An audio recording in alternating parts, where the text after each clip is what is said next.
గోవిందాయ నమః. అందరికీ జై శ్రీరామ్. కృష్ణం వందే జగద్గురుం. భగవద్గీత 3వ అధ్యాయము 21వ శ్లోకం. యద్యదాచరతి శ్రేష్ఠః తత్తదేవేతరో జనః సయత్ ప్రమాణం కురుతే లోకస్తదనువర్తతే.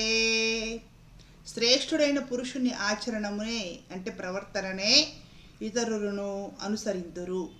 అతడు నిలిపిన అంటే ప్రతిష్ఠించిన ప్రమాణములనే లోకులందరూ పాటించెదరు అంటే లోకములో వాళ్ళందరూ పాటించెదరు. ఇక్కడ శ్రేష్ఠులైన మానవులు అంటే ఎవరు? ఏది పడితే అది, బుద్ధికి ఏది తోస్తే అది, ఎవరు ఏది చెబితే అది, వెనక ముందు ఆలోచన లేకుండా ఏది బాగుంది అనిపిస్తే అది, విచక్షణ లేకుండా పిచ్చి పిచ్చి పనులు చేసి పరాభవం పాలయ్యి లైఫ్ నాశనం చేసుకొని చేసిన పనులన్నీ కూడా పనికిమాలిన పనులు అయ్యి ఉండి ఈ పనులు చేసే క్రమంలో తన చుట్టూ ఉన్నవాళ్ళు, తనకు పరిచయం ఉన్నవాళ్ళు, తను ఎవరెవరిని ఎంతమందిని ప్రభావితం చేస్తాడో వాళ్ళందరికీ కూడా నష్టం కలిగే విధంగా వాళ్ళు ఇవన్నీ నేర్చుకుని అలాంటి పనులే చేసి వాళ్ళు పాడైపోయే విధంగా ఈ విధంగా ప్రవర్తిస్తే ఏమవుతుంది?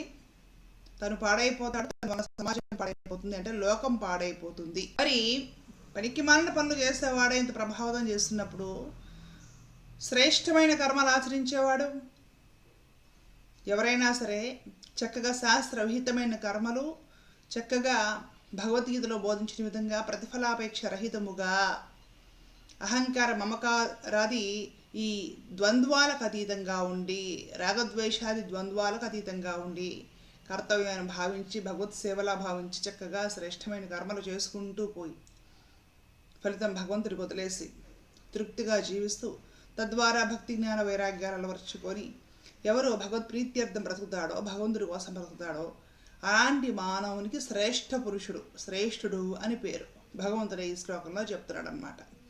అతడు ఆచరించే కర్మలు ఏవైతే ఉంటాయో అవన్నీ కూడా శ్రేష్టమైన కర్మలు. వాటి ప్రభావము ఇతరులందరిపైన పడుతుంది, ఖచ్చితంగా అందరూ ప్రభావితం అవుతారు. ప్రభావం అనేది ఉంటుందండి.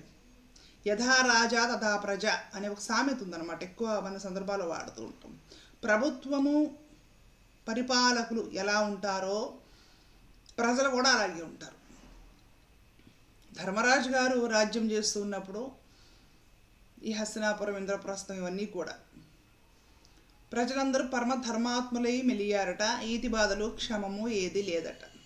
దుర్యోధనుడు రాజ్యం చేస్తున్నప్పుడు ప్రజలందరిలో కూడా ఆ విధమైన బలహీనతలు, ఇంద్రియ లోలత్వము, డబ్బు మీద ఏవ, పక్కన వాళ్ళ వస్తువులు లాక్కోవటం మీద ప్రీతి, అలాంటి బుద్ధులన్నీ జనాల్లో ఉన్నాయట. తద్వారా ఏమైంది? పాపం ఎక్కువైంది. తద్వారా దేవతలకు సంతోషం కలగలేదు కాబట్టి విహిత కర్మలు సరిగ్గా ఆచరించినందుకు దేవతలు సంతోషించలేదు. వర్షాలు లేవు, పంటలు లేవు, అనుకున్నట్లుగా ప్రకృతిలో సరిగ్గా ప్రకృతి ఏమి ఇవ్వడం లేదు. తద్వారా ఏమైందంటే క్షామం ఏర్పడిపోయింది. ధర్మరాజు గారు పాలన చేస్తూ ఉన్నప్పుడు ఫుల్గా ఉన్న ఖజానా, దుర్యోధనుడు పాలన చేస్తూ ఆ 12 ఏళ్ళు 13 ఏళ్ళ అజ్ఞాతవాసము, ఆ యుద్ధం అది పూర్తి. ధర్మరాజు గారు మళ్ళా వచ్చి చూసేసరికి ఖాళీగా ఉంది ఖజానా అంతా. ఖజానా ఖాళీ. ఎందుకంటే శుభ్రంగా తిని ఇంద్రియ భోగం అనుభవించి ప్రజల దగ్గర ఇంకా సాలకపోతే పీడించి ప్రజలేమో ఇవ్వలేక, పన్నులు కట్టలేక, పాడి పంటలు లేక, వర్షం లేక, తర్వాత ఖజానా నింపుకోవడానికి ధర్మరాజు గారు మరలా ఏదో యజ్ఞయాగాలన్నీ జరిపించేసేసి శాంతి చేపించి ప్రజల్లో మంచి మార్పు తీసుకొచ్చేసి వర్షాలు పడేలా చేసి మొత్తం అంతా వ్యవస్థను చక్కపరిచారు. స్పష్టంగా మనకి యుద్ధం తర్వాత పరిస్థితి మహాభారతంలో కనపడుతూ ఉంటుంది. అంటే ఏంటంటే పరిపాలన చేసే ఒక రాజు ఎలా అయితే ఉంటాడో అతన్ని చూసి ప్రజలందరూ కూడా మా పరిపాలకుడు, మా రాజు ఎలా ఉన్నాడు కాబట్టి మేము కూడా ఎలాగ ఉండాలనే ఒక మార్పు వస్తుంది. తల్లి తండ్రి ఎలా అయితే ఉంటారో సంస్కారవంతులై, ధర్మాత్ములు, శిష్టాచారులై, సదాచారవంతులై ఉంటే వాళ్ళక్కడ పిల్లలు కూడా అదే నేర్చుకుంటారు. చిన్నప్పటి నుంచి వాళ్ళు అలాగే తయారవుతారు. ఉపాధ్యాయుడు శీలవంతుడై చక్కటి విద్య గడపగలిగితే, త్యాగశీలి అయి వినయవంతుడై సంస్కారవంతుడై చక్కగా బోధన చేస్తే విద్యార్థులు అదే నేర్చుకొని చక్కగా సంస్కారవంతంగా ఎదుగుతారు. ఇవన్నీ కూడా మనము చూస్తున్నాం లోకంలో సహజంగా. ఒక మంచి ఆచరణ చూసి జనాలు ప్రభావితం అవుతారు అన్న విషయము మనకు స్పష్టంగా తెలుస్తుంది. ఇక్కడ ఇంతకు ముందు శ్లోకంలో పరమాత్మ అర్జునుడికి జనకుడు అనే ఒక రాజర్షి గురించి వివరించడం జరిగింది. అతడు గొప్ప రాజయ్యుండి అంతఃపురాలలో ఉండి సింహాసనం మీద ఉండి ప్రజలను పాలిస్తూ యుద్ధాలు చేస్తూ సైన్యాధిపతుల మధ్య మంత్రుల మధ్య వీళ్ళందరి మధ్య ఉంటూ కూడా రాజర్షి అయి వెలిగాడు. అంటే త్యాగపూరితంగా నిరాడంబరమైన హృదయంతో తృప్తిగల హృదయంతో చేసిన కర్మను భగవంతుడికి అర్పించి తను ఏ విధమైన అహంకారం తలకెక్కించుకోకుండా ప్రశాంతంగా బయటికి రాజా చిహ్నాలు ధరించిన రాజులా కనపడుతున్న అంతరంగంలో సన్యాసిలా మెదిలాడు. అట్లాంటి వాళ్ళందరూ శ్రేష్ఠ పురుషులందరూ మహామహారాజులు చక్రవర్తులై ఈ లోకాన్ని ఏలారు. నీవు వాళ్ళ ఆచరణ అలవరుచుకో, నీవు రాజువి క్షత్రియుడు కనుక అలాంటి నీ పూర్వీకుల ఆచరణ అలవరుచుకో. ఎందుకంటే శ్రేష్ఠుల ఆచరణ లోకమంతా కూడా ఆచరిస్తుంది. వారు ఏ విధమైన కర్మలు చేశారో, ఎలాంటి వాళ్ళ ఆచరణలు చేశారో అవన్నీ కూడా లోకమంతా అలాగే చేయడానికి పాటించడానికి సిద్ధపడుతుంది. మంచికి ధర్మానికి అంతటి ప్రభావం ఉంటుంది. నీవు కూడా నీ పూర్వీకులైన రాజర్షుల నుండి చూసి నేర్చుకో. మానేస్తాను, ఇది దోషభూయిష్టమైనది అనడం తప్పు.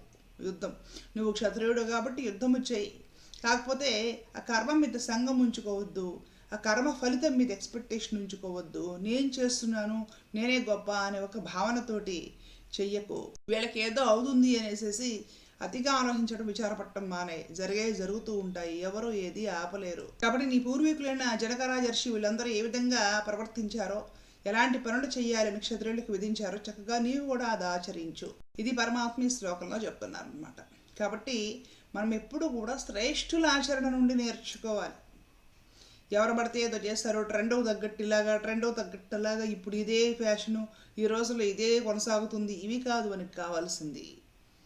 ఒక మంచి నడవడిక, ఒక శిష్టాచారము, ఒక సంస్కారము, మంచి నాగరికత, సదాచారము, ధర్మబద్ధమైన జీవన విధానము, తృప్తి కలిగిన జీవన విధానము, భగవద్ ఆజ్ఞగా భగవత్ ప్రీత్యర్థం కర్మను ఆచరించడం, ఫలాల మీద అపేక్ష లేకుండా బ్రతకడం. బయటకి ఎంత పెద్ద భోగాల్లో ఉన్నా కూడా, బంగారపు గోడల మధ్య బంగారపు అంతఃపురంలో ఉన్నా కూడా మానసికంగా కూడా సన్యాసించి ఉండడము, సంఘం అంటించుకోకుండా ఉండడము, ఇవన్నీ కూడా శ్రేష్ఠులైన పురుషులు ఆచరించి ఇలా బ్రతకండి అని చెప్పి వెళ్ళారు.